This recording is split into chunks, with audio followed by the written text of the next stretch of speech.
This is the local dream.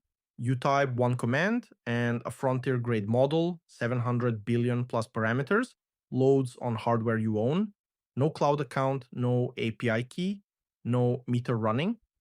Everything stays in the room. Your prompts, your files, your fine tunes, just you, the box, and the model. But here's the catch. Open frontier models are not a few gigabytes like an app you install. The good ones are hundreds. GLM 5.2 is 744 billion parameters. Call it 744 gigabytes of raw weights before you even open a chat. Now meet your hardware. An RTX 5090, the fastest gaming card money can buy, holds 32 gigabytes. And that's not the starting point, that's the ceiling. So the model needs 744, your card holds 32, and you slam straight into a wall. You're about 23 flagship GPUs short. It doesn't come close to fitting. So NVIDIA built a desktop for exactly this problem.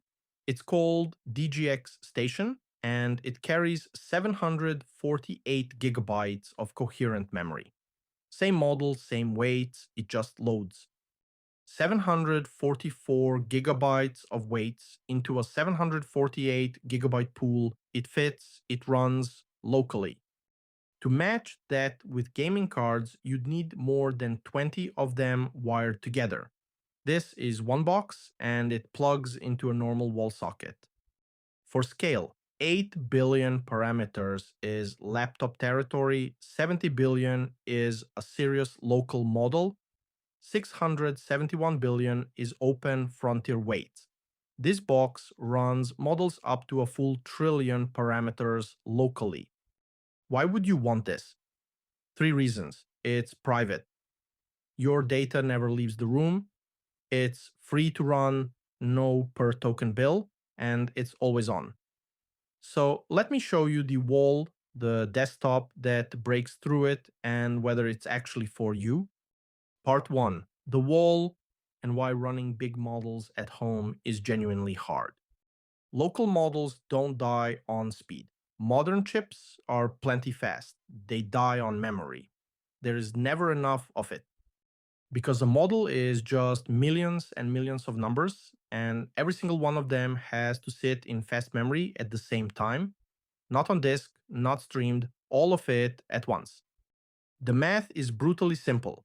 70 billion parameters, 2 bytes per parameter, 140 gigabytes. Your 32 gigabyte card never stood a chance. And yes, you can compress. Take a 671 billion parameter model. Full precision is over 1300 gigabytes. 8-bit cuts it to 671.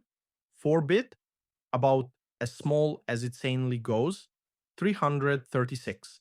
Still 10 times past a flagship gaming card.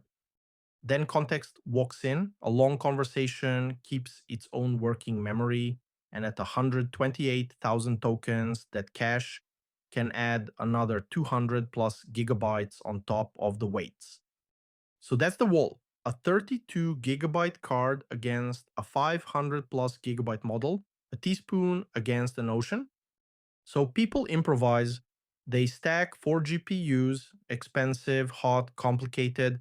They offload half the model to the CPU and everything crawls.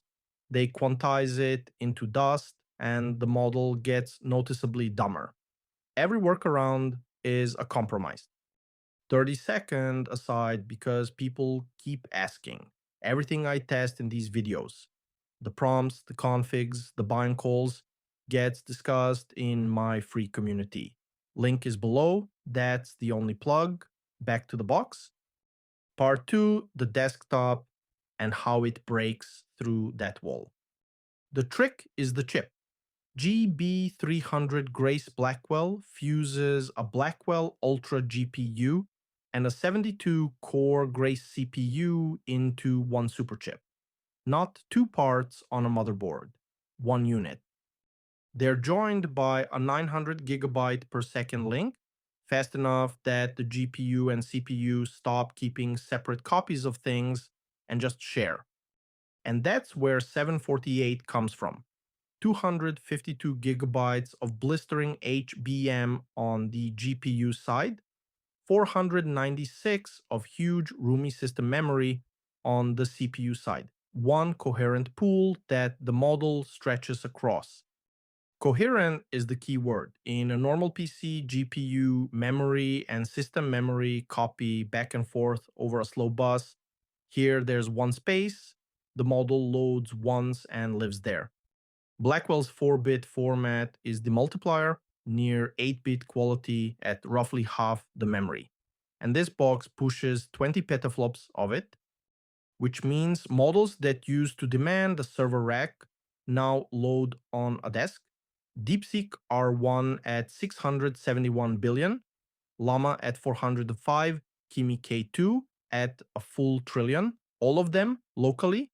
And if you want to use these exact models today without buying any hardware, they're all one key away at apexapi.dev, link below. And if a trillion isn't enough, every station carries an 800 gigabit network card. Link 2 of them pool the memory about 1.5 terabytes. Part 3, the honest part. Is this thing actually for you? If you work with sensitive data, patients, clients, deals, this is the entire pitch. Prompts, documents, fine-tuned weights. Nothing ever leaves the machine. For hospitals, banks, and law firms, that's not a feature. That's permission to use this stuff at all. And the meter stops spinning. A heavy cloud agent bills every single token, and that bill climbs every hour it runs.